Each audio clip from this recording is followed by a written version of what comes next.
Thank you for joining us. Today we're going to talk about how to keep dry in the springtime. Also works in the fall, those off seasons where it's not quite freezing cold out and it's not blazing hot yet.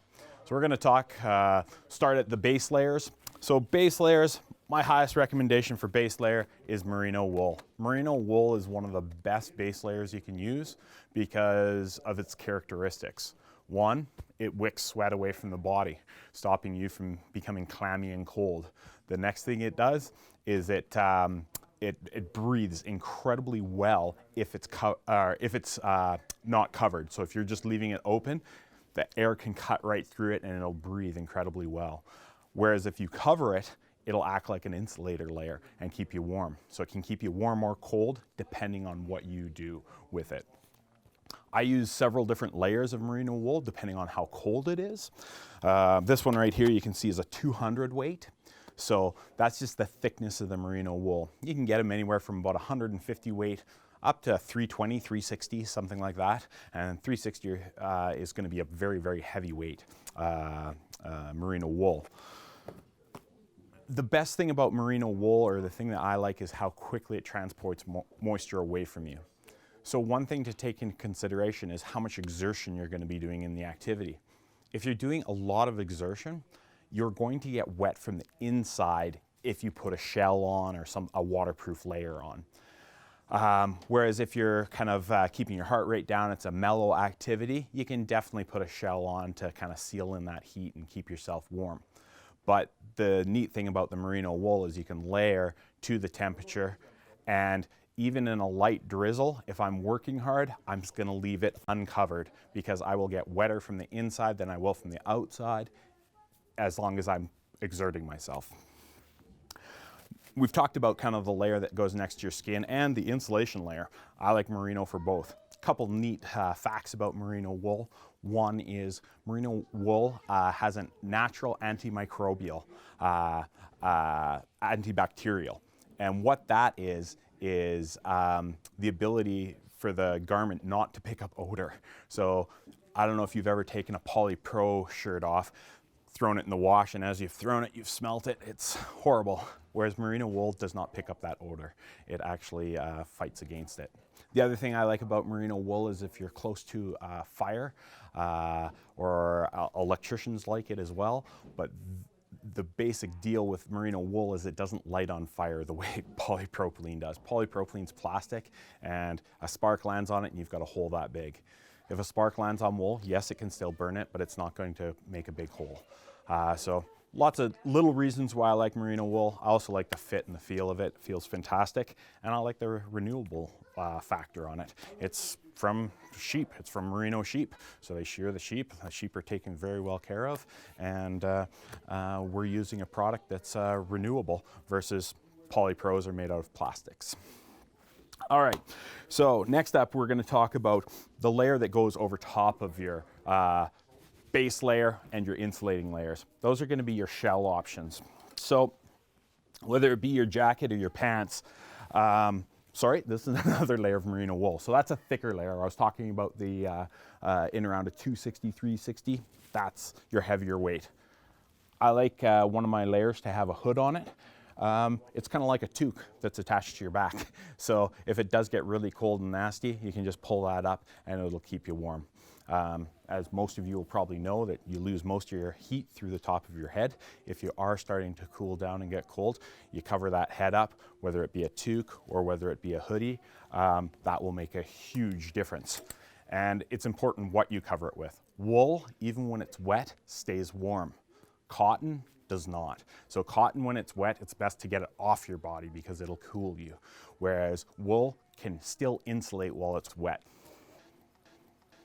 Next thing up to bat, we'll talk about the head. We've talked about the hood.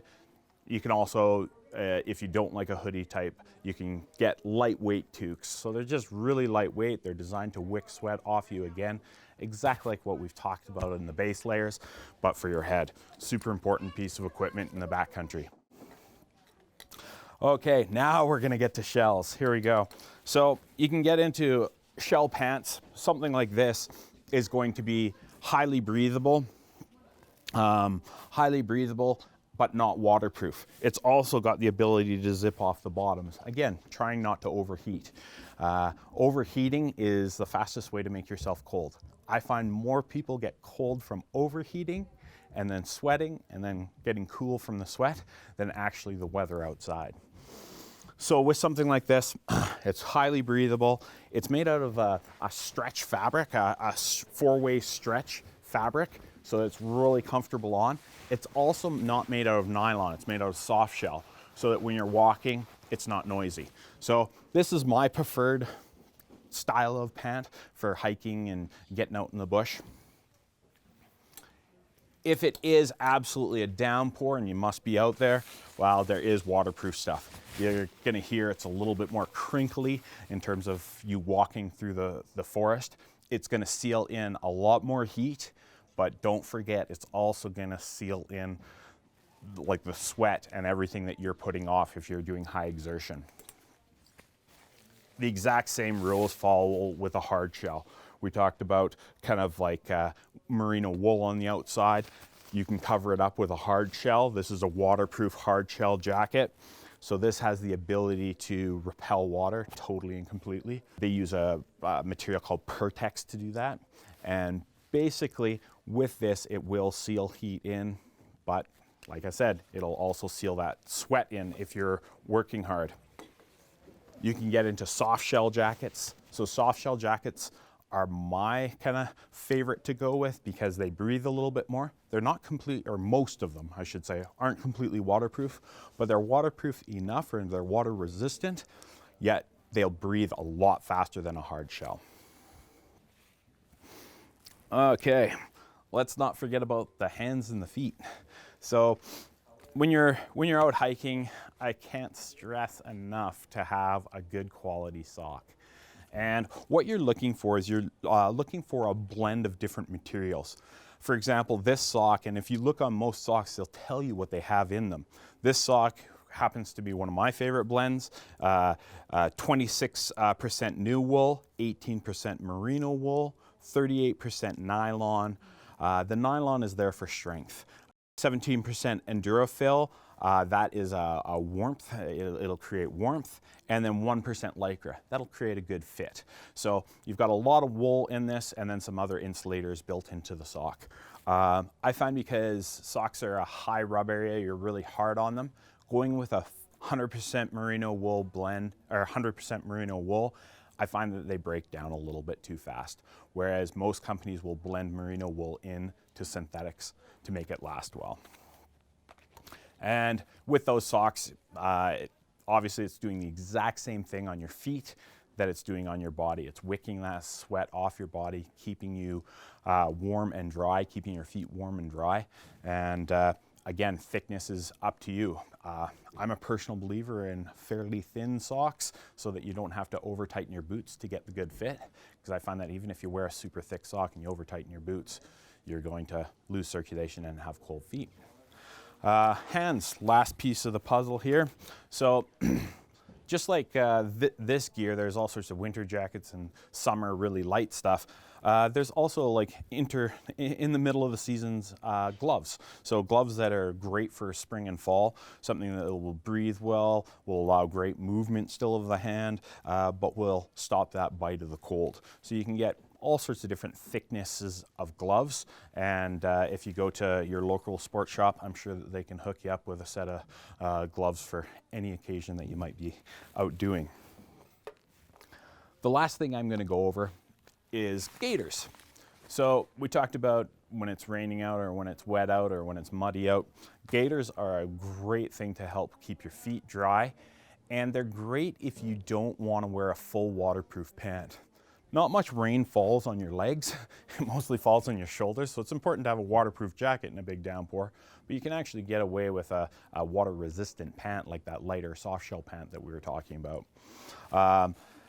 Whereas walking through the grass, the bottoms of those would be soaked. Whereas walking through tall grass with a gaiter, it's going to keep, it's waterproof, and it's only waterproofing the lower part of your leg. So it's leaving the whole groin area where you release a lot of heat. So it'll keep you at a much better temperature using a gaiter with a soft shell pant than a full-length waterproof pant. So don't forget about gaiters, they work really well.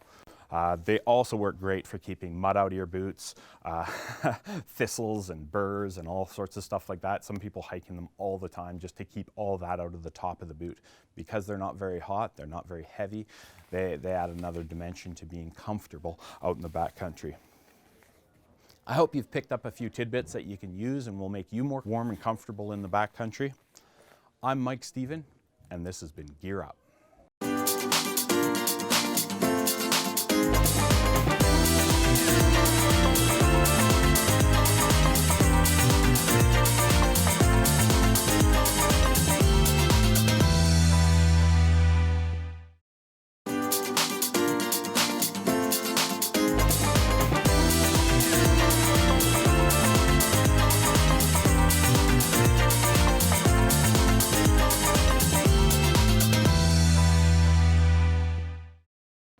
Hi, I'm Mike Stephen, and this is Gear Up. Today we're going to talk about dusting off your bike in the springtime and getting it ready to roll on the trails. What should you do? How should you get it ready? We're going to talk about suspension. We're going to talk about some of the safety aspects of the suspension and also of potentially helmet change out. So first off, as most of you know, tires, even if they're perfect, the tube inside will let air out over the winter, so you'll probably have flat tires in the springtime. This doesn't mean that you need new tubes. This just means that you have to air them up. Tubes do lose air pressure over, I would say bike tubes, it's about a month and you can notice a big difference in the air pressure, a big drop in the air pressure. So airing them up. One of the things that I really try to drive home all the time about pumping up the tires is make sure that you air up your tires to the correct PSI for your riding style and your body weight. It'll help you out on the trails big time. Your tires are your first form of suspension, and being that, if you have them too firm, it's going to make the ride of the bike very rough and not as grippy. If you have them set at the correct pressure, they're going to be a lot smoother in terms of absorbing over the bumps and in terms of just being smoother throughout the trail, giving you more traction. So that's tire pressure. If you're running a tubeless system, running a fluid like Stan's or something like that, you're going to need to top up your Stan's fluid. You're going to need to put in roughly 2.5 ounces of fluid into the tire, because over the winter it will have become like a milk and it will be it'll be dead. It won't work anymore. So you're going to dump out your old fluid and put in new fluid. That's if you're running tubeless. If you're running tubes, like I mentioned before, just airing them up. The other thing is, it's always good to throw a little bit of lube on your chain. So easiest way to throw lube on your chain is to take your lubrication, you put it here, pedal backwards, and just let it lubricate the chain. One full revolution of the chain is enough. And while we're talking about lubrication, there's two major types of lubrication differences. There's wet lubes and dry lubes. Wet lubes are designed for wet conditions. Dry lubes are designed for dry conditions. So first thing in the spring, you're probably going to use this. In Cranbrook, as we move throughout the summer, this is going to be the more popular one, a dry lube. And keeping your chain lubed is super important. It'll keep your drivetrain in good shape. It'll allow your bike to shift actually better. So keeping that chain lubed will help you in the long run for sure. And my recommendation on lubing is lube it once a ride. Every time you come back from a ride, lube it. There's no such thing as too much lube if you're using the correct type of lubrication. And I should touch on that. Don't use like motorcycle lubricant or oil for a car or whatever. Bike lubrication is formulated to be light enough that it doesn't interfere with the shifting and doesn't interfere with the fine increments in the gears. Okay, so we've talked about tires, we've talked about lubing up the chain. Next, we're going to talk about suspension. Suspension is one of those things that gets neglected far too often. And the problem with that is that, yeah, you've saved money not doing maintenance, but then you're stuck with a really big bill or having to replace the shock or the fork because the stanchions are so damaged that it's not worth repairing. So My recommendation on the rear shock is do an air sleeve kit once a year. It's just a good practice. They're very inexpensive, and it's a good practice to keep that dirt and grime and nastiness out of the air can. So doing an air sleeve kit once a year, super smart. In terms of intervals on your front fork and your rear suspension or your rear shock, every manufacturer has a recommendation, but they're ballpark gonna be, on a fork, you're gonna wanna change out your oil after roughly 50 hours of riding. You want that fresh oil that's in there. The fork is breaking in. Any debris that goes down into that oil is going to be causing damage to the fork. So your first fork maintenance is super important to get an oil change. You don't have to replace the seals at that point. It's just an oil change in the fork. So you definitely should do that after your first 50 hours. Then the maintenance schedules vary depending on the suspension. So get familiar with your suspension and try to keep up reasonably well on the maintenance schedules. Again, I'm not a guy that sticks perfect to schedules. So as long as you're keeping it real, you'll be fine. The next thing that we're going to talk about is something that's actually completely off the bicycle. Actually, you know what? I should touch on air pressure. You can check the air pressure in your rear shock and your front fork quickly using a shock pump. Shock pumps are fairly inexpensive, around 40 to 70 bucks, something like that. And it's a thing that you can adjust your bike with. So not only having it at the correct pressure, but being able to customize the pressure. If you find the bike overall too stiff or overall too soft, you can actually customize the ride of the bike. So making sure that you've got enough pressure in there to start the season is a smart thing. And then playing with your air pressure to get the correct setting for you will just make your ride more comfortable and make you a little bit quicker on the bicycle. So now we're going to talk about something that's off the bicycle. So one thing that people don't think about a lot is their helmet. Your helmet should be replaced in two scenarios. One scenario, a really good crash. If you have a good crash and your head impacts the ground, you probably should replace the helmet. Helmets are designed to implode on impact, or basically destruct on impact, taking the force of the impact in the shell versus your head having to take it. So by it crumpling, it saves your head from crumpling. So anytime you have a major crash, you should replace it. Anytime you even have a minor crash, you should inspect it for any visual damage, anything that you can see. If there's cracks and stuff in it, it's done. It's done its job. The other thing that they're saying out there in the helmet world is 3 years to replace your helmet every 3 years. The foam and plastics get brittle over time, especially if you forget your helmet in your car and you leave it in there on a 30-degree day. That's going to be hard on it. So taking care of your helmet is one thing that'll give it longer life. But just straight up UV damage and just straight up aging, the foam and the shell won't be in as good a shape in 3 years. So it's not that the helmet's useless, it's just not as safe as it once was. Use your own common sense on replacing the helmet to a degree. The industry's recommendation is 3 years. But you can go with your own common sense on that one. So we've kind of gone over the bicycle, what to do on a bicycle to get it ready for the season. If you have a bike stand, you can check through the gears and do a safety check. The biggest part of a safety check for me is the front end of the bike. Chances are, if you've put it away last season, none of that's going to be loose. But the parts I always check out on my bike before I ride is the front end of the bike. Simply because if the front end of the bike fails, you hit the ground pretty hard and pretty fast, and usually face first. So the things that I check real quick up in the front end of the bike. I take the wheel and put it between my knees and shift the bars back and forth to make sure that the head tube is tight. That's this piece right here. You want that the steer tube to be tight, or the stem over top of the steer tube, sorry, to be tight. If that isn't tight, you won't have proper steering. The other thing is take the bars and torque down on them and feel if they're gonna play either way.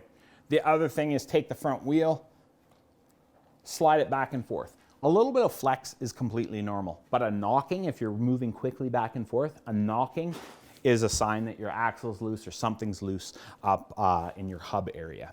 So that kind of, the last thing is with lock-on grips, you can make sure that your grips are tight, but usually you find out if your grips are tight when you're testing to see if the bars will spin. So looking at the front end of the bike isn't a bad idea in the springtime, simply because somebody might have done something, who knows, and it's an area that you just don't want to make mistakes in. With a full suspension bike, what you can do also is take a hold of the back wheel and the main part of the frame and give that a jerk back and forth. That'll tell you if there's any play back here in the hub or in any of the pivot points of the bicycle. So that'll let you know, hey, maybe I should get my suspension looked at, get my pivots looked at. Potentially you need new bearings. They do wear out over time, and it's not a crazy expensive thing to get your bearings switched out, and your bike will ride like it's new again. So we've gone over a bunch of things to kind of go over, and we've kind of focused this on the springtime. As much of this as you can do in the fall, it's actually a better idea to do it in the fall, simply because it gives the whole winter. If there's something wrong with your rear shock, you can get it sent away and you've got lots of time for it to come back to you. In the spring, bike shops are crazy. Everything's moving quick. The waits can be up to 2 weeks long. Whereas if you get this stuff done in the fall, your bike will be ready for you in the spring.